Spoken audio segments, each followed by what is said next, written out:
All right, good evening to everyone. Go ahead and turn your cameras on and place your name and your campus in the chat box. Good evening. How is everyone doing this evening? Good, thank you. We have about 30 seconds before we get started. This is the review session for exam 2. Go ahead and place your name and your campus in the chat box. And as the reviews become available, we will post the links in all of the different course rooms.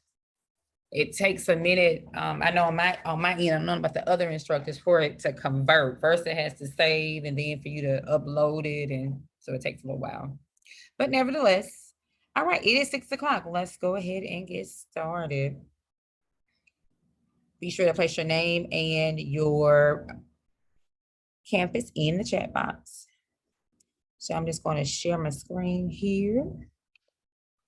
And what I did was I just pulled some important, well, all of the information is important, but what the really, really important ones, like really, and I've just created a little PowerPoint from that. So, but you received this study guide, and exam 2 is coming from the following chapters that are listed: 4, 8, 10, 24 through 26, 29, and 30. Did everyone receive the study guide for exam 2? And if you didn't, we can send you that, or I'm sure it's in your course room though. But this exam has 50 questions, multiple choice, select all that apply, and then the math problems, of course, for the most part, the format of questions will be the same no matter the exam. So you have those math sheets that you can refer to. The time limit will be 75 minutes. What we have found with many, you're having 20 minutes, 30 minutes left to take that exam. Use some of those minutes. You have that much time left to just go back and just make sure that that's the answer that you want to select. So make sure 75 minutes, is a lot of time, but make sure you're reading through each question to ensure of what it is asking, and also that the answer choice is matching what's being asked. Because a lot of answer choices are correct, but it's not what the question is asking about. All right, and this right here is just a inclusive, not an all-inclusive overview of what's going to be on the exam. All right, so let's go ahead and switch to my PowerPoint. Make good use of your time here. And let's go from the first slide. All right, review for exam 2. So, true or false? Can you all see the screen? Can you all see the screen now? Okay. Families, if you're just coming, make sure you put your name. No, I can't see the PowerPoint. It's still on the first page on the study guide exam. The study guide. Let me stop sharing and reshare, because sometimes it'll do that. It'll get stuck for some reason. So if you're just coming in, make sure you're placing your name and your campus in the chat. And the screen that is up says families with children. Are you all seeing that? Okay. All right. So true or false? Families with children are not the fastest growing segment of the homeless population. Is that true or is it false? And if it is false, make it true. But if it's true, you don't have to do anything with it. So families with children are not the fastest growing segment of the homeless population. Probably false, because I can see where the rising cost of living would price a lot of families out of affordable housing. Okay, someone else, do we agree? If we agree. I feel like false as well, because when you're talking about expenses, as you have children, your expenses go up. So that can, you're going from taking care of yourself to now taking care of 1 or 2 children, depending on if you have ones or not. Okay, and with all the changes, and I agree with both of you all the changes that we are experiencing, people will find themselves without jobs. Back in 2020, things were shut down. Unemployment was available. It wasn't available. Some of it was available, but then it didn't meet the needs or the income requirements of some families. So many factors. So I would agree. So how would we reword this to make it true? To make this a true. Families with children are the fastest growing segment. Yes. Take out the not. Yes. Okay. So no matter which way you see it, so we said false. We gave some scenarios as why some supportive data is why we said that would be false, and then we made it a true statement. So good. All right, let's see if it's gonna change. I tried to add some sound effects and to be fancy with this PowerPoint. Look like I'm having problems. Let me stop sharing and move to the next one, then I'll put it back up there. Let me go back. Slideshow from the beginning. And hold on.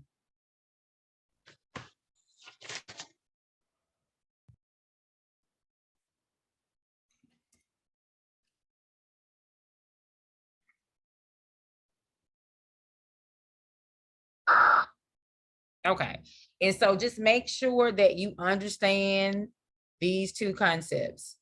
I'm trying to move us around religiosity and spirituality. So I have some definitions on the board, but I want you to put it, if you were just discussing both with someone, how would you get them, what would you say to them so that they could really understand that there really is a difference, but it might not be that much difference? So I have religiosity, strong religious feeling or belief. Spirituality, the quality of being concerned with with the human spirit or soul as opposed to material or physical things.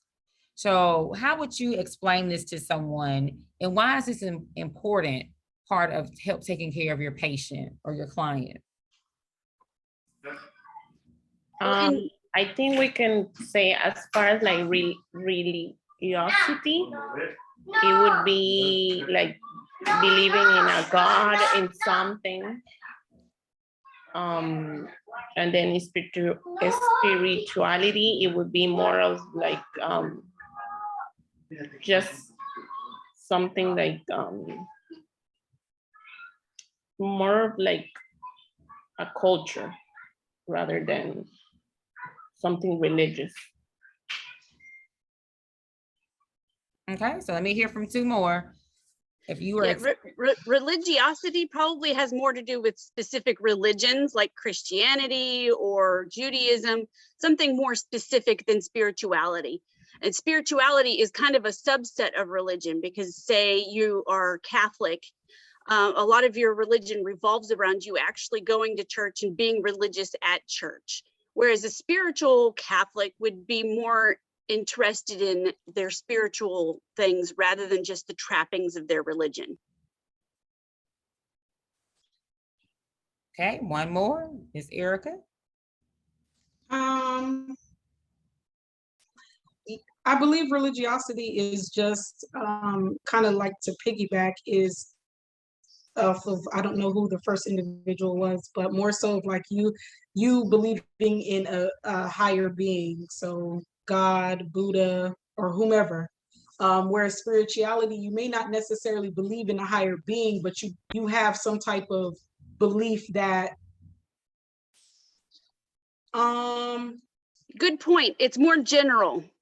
Yeah, you have a belief, but it might not necessarily be in a higher being. But you do believe that, let's say, things happen for a reason, or like I don't know. I mean, I know, but I'm trying to put it into words. And all of what you all are saying is correct. And so the spirituality is more, I don't want to say general, but it is a more kind of broad way. And like Michelle did say, religiosity, you do these certain things because of your religion. So yes. So just make sure that you can pick out the difference or be able to explain the difference between those two. Okay, so phases of the nursing process, we can't get away from this right here. Outcome identification discusses the development of goals. So make sure that if you're giving a scenario, if you're being given a scenario, that you know which phase of the nursing process that it falls under. Outcome identification discusses the development of goals. Planning occurs after outcomes have been identified. The plan to reach those outcomes is created. And then implementation, that's what you're doing, the different interventions that you're putting into action and the evaluating. You're trying to determine whether or not those things work. So if you're given an example of, for example, the community health nurse went to check the glucometer of one of her participants to see if they were actually checking their blood sugar twice a day. So they went in and they looked at the glucometer and they did see that the participant had readings for the last couple of days. They had 2 readings. So the intervention was that person was supposed to be doing those glucometer checks and she went in to check. So that would be an example of implementation. So make sure you can apply, if you're given a scenario, which phase of the nursing process does it follow? So for these, you have to know what each agency is responsible for. The Agency of Healthcare Research and Quality, measuring those quality indicators. All of them are for improving quality and safety in healthcare, but some of them are more specific, like the NIH, National Institute of Health, research, biomedical research. Centers for Disease Control, responsible for monitoring health, detecting problems, and implementing preventative strategies. So remember we talked about that list of reportable diseases. And so once the number gets to be, they're monitoring these things all along, but once those numbers get to be a certain number, then they have detected as a problem and they send out the troops. They say, hey, let's go do these things in the certain areas.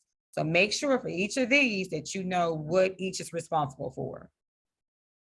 The Health Resources and Service Administration improves health status, provide education and funding for healthcare professionals. Like I said, the NIH, biomedical research, the Agency of Healthcare Research and Quality, responsible for improving the quality and safety of healthcare, measuring those quality indicators. So they're going to be the ones that are going to be looking at the numbers, in making sure, like looking at the number of falls, the number of, children that have been detected that have an increase in lead poisoning, but they're looking at all these things in a realm of a quality. They're measuring things to see if they're working. So this triangle and that's in chapter 8, 10, I believe, and that's what you'll cover this week. But you do have to know that triangle, the agent, and then be able to apply. Like, for example, we have the agent there. So we say that we mentioned, just if you see a test question that says, a bacteria, it names the bacteria. I don't know, E. coli caused blah, blah, blah in a patient. So what is that E. coli? So the cause of the disease. So that would be the agent. So be able to know what the agent, the host, and the environment, make sure you know what they are, but be able to be able to pick out examples of each. So the environment is where that is occurring. Those conditions. The host is the who. Host or organisms, usually humans or animals. And sometimes, we know the host sometimes isn't symptomatic. They are just a carrier. So, but make sure that you know the epidemiologic triangle, the agent, the host, and the environment. What, who, and where.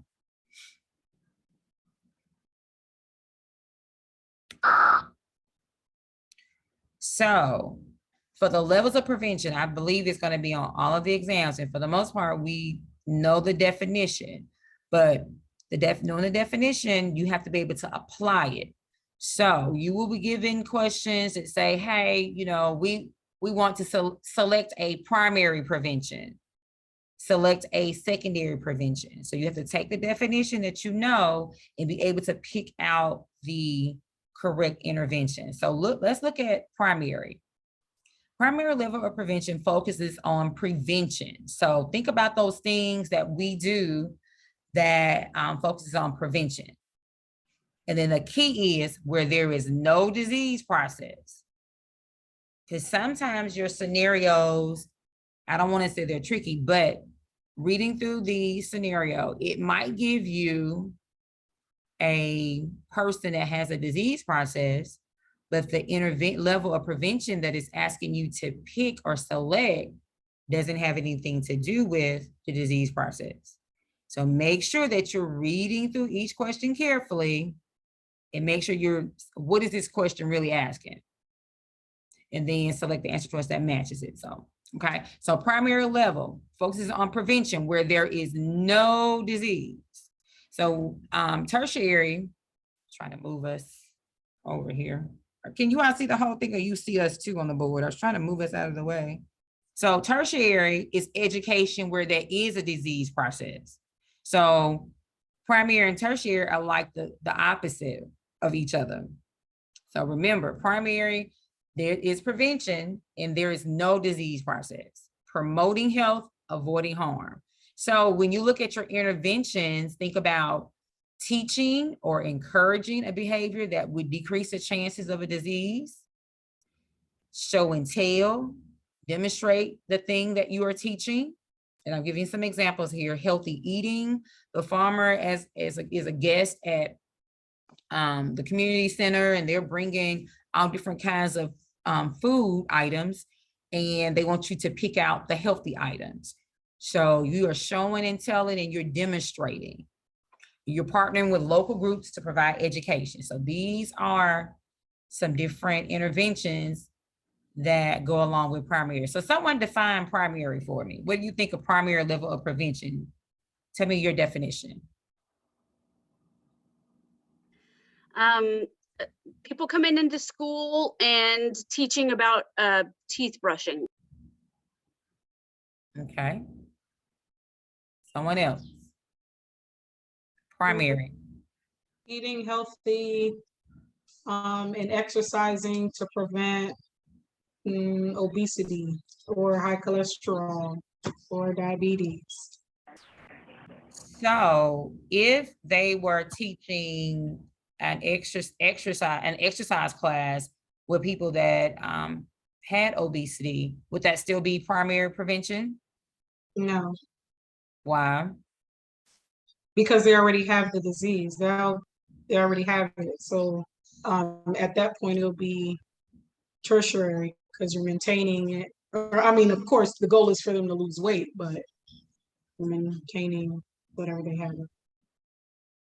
Exactly. So see how it can kind of, so just make sure that you're paying close attention to that. So secondary level of prevention focuses on early identification and detection of those things that places a person at risk for developing a disease.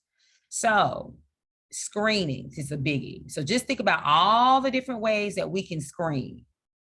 So screening colonoscopies, because people think, well, a person is getting a colonoscopy because they have something wrong.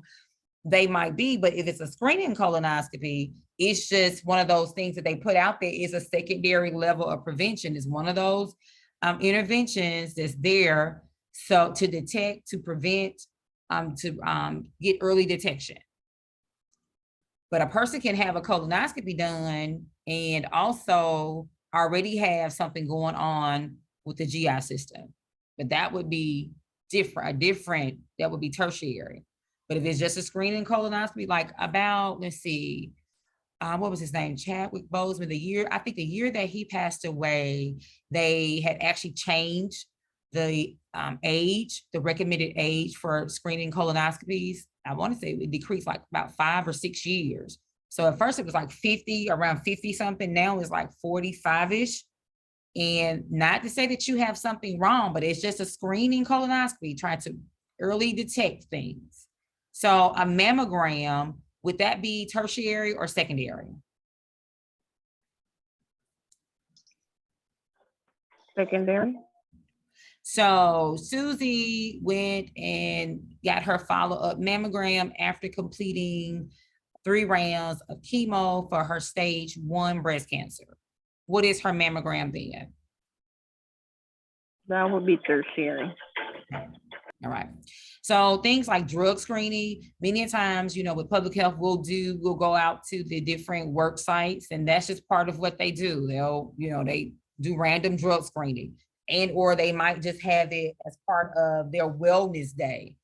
And so you may have to draw blood or give a urine sample. And they're not saying that, you know, the employees are, you know, on drugs or anything, but it's just a screening process that they go through. Surveys, that's an example of a secondary prevention, because in surveys, in answering those different questions from that information, they can determine whether or not, you know, people are at risk for certain things. Still, early identification. And then providing hand washing stations. Those are all different examples of secondary. Okay, I think everyone has tertiary pretty much down pat, but I'm just gonna move this over here so I want to still cover it. Tertiary level of prevention focuses on treatment of a disease process and evaluation of the outcomes. And I just gave some examples: diabetes, cancer, morbid obesity, hypertension.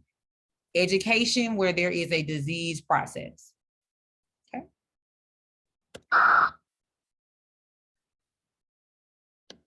Infectious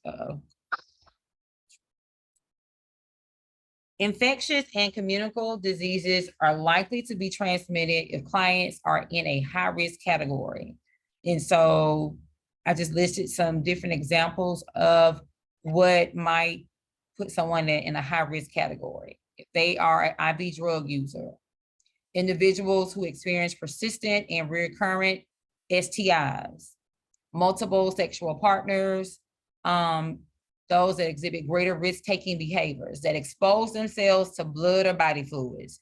So in general, if the behavior, what they're doing is going to expose them to blood or body fluids, you know, it falls under that high-risk category for them to contract some type of infectious or communicable disease. That's not to say that those are the only people that contract those, no, but they're at a higher risk for those that are exposed to blood and body fluids.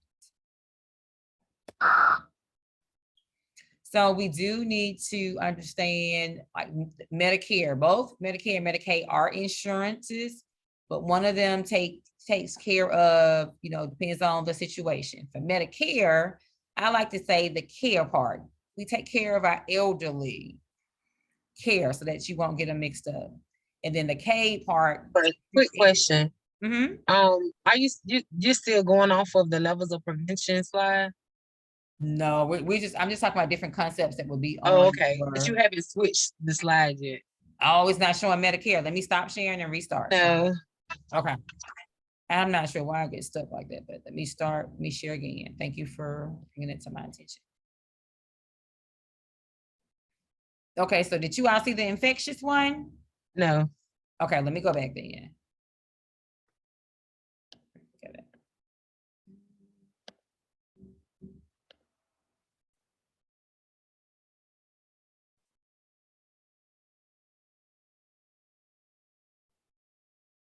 Probably that good old connectivity, you know, that little delay.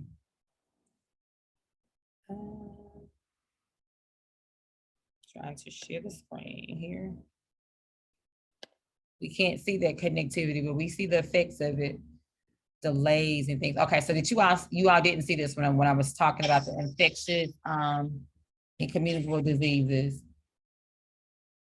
So I was mentioning clients, those that are in high-risk categories are more at risk for actually contracting an infectious or communicable disease.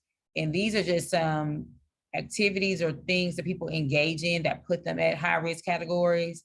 Now, that doesn't mean it's not all-inclusive, and it doesn't mean that these are the only people that end up with an infectious or communicable disease, no.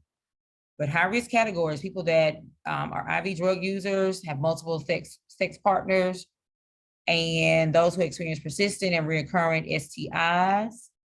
So in general, if the behavior puts the person, exposes them to blood and body fluids, the person is more at risk for developing or contracting an infectious or communicable disease. So the key is, are they being exposed to blood and body fluids? And that'll help you decide on if the scenario gives you an example of a behavior where are they exposed to blood and body fluids. If they are, then they're high risk. Let's see. Okay, do you all see the slide that says Medicare, Medicaid? Okay, see here. Yes. Okay, so I'm not gonna do the slideshow thing. I think the slideshow is what's holding it up. So Medicare and Medicaid, both of those are insurances that help provide insurance coverage for the individuals. But it depends on your age, and the situation depends on which one takes care of who. So Medicare, I like to look at as, we like to take care of our elderly.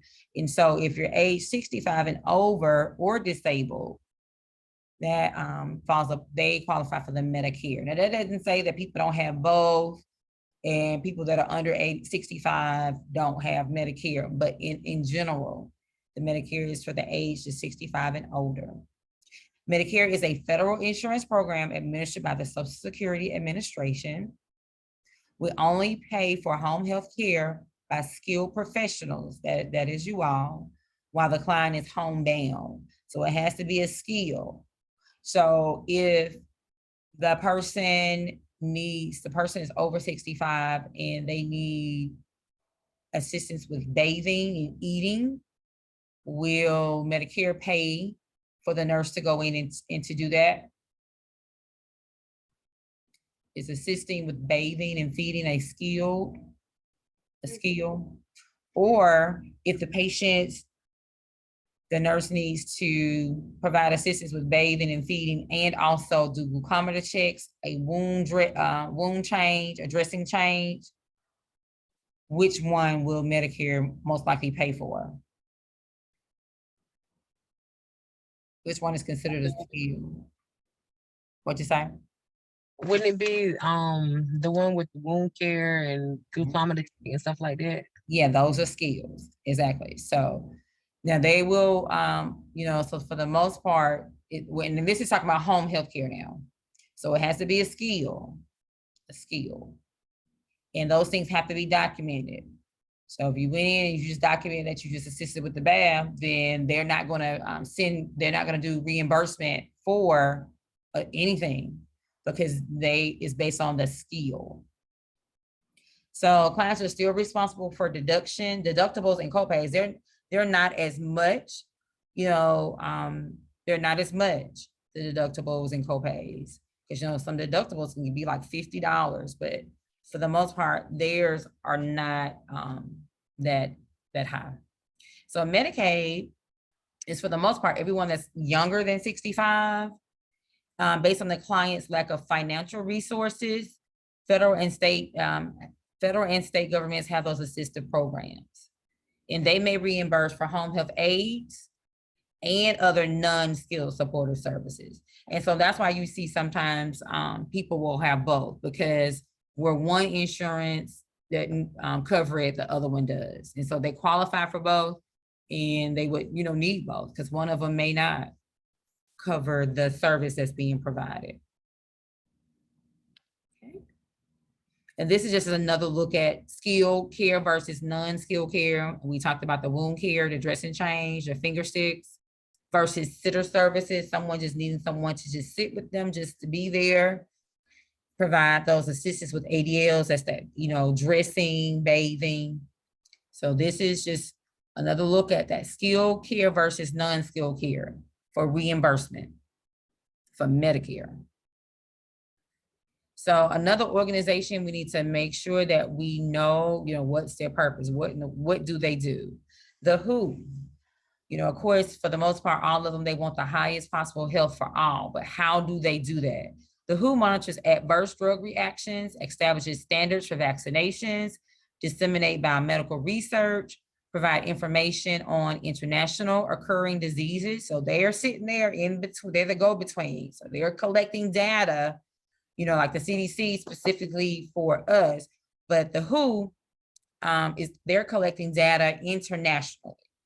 And so, you know, you'll see that they'll put out sometimes, well, this disease, they're seeing a you know, increased rate of whatever in this country. So, hey, you know, we need to, you know, be on the lookout, or these are the things that we can do to try to prevent it. And if in the event that we start seeing cases, you know, start thinking about what are we going to be doing in that community, in those long-term care facilities? What are we going to be doing in the hospitals and the ERs? And then they foster that collaboration, because it takes that. That's, you know, that's how they're going to gather the data of what's going on. And they also are the go-between, fostering partnerships between the different countries. We're saying, hey, you know, this country needs assistance with vaccinations. You know, do you all have some to spare? You know, can you all give this country some? Is that so they keep up with all of that? So make sure. So the congregation-based model, the development of the parish nurse health ministry program arises from the individual community of faith. And they're accountable to the congregation and its governing body. So the congregation and based model. And it's mentioned with the parish nursing. Okay. Case fatality rate, make sure you understand this concept, is the proportion of people that are diagnosed with a particular disorder who die within a specified period. It's considered an estimate of the risk of death within that period for a person newly diagnosed with a disease. So if a person has, like, this is a second reoccurrence, they wouldn't count.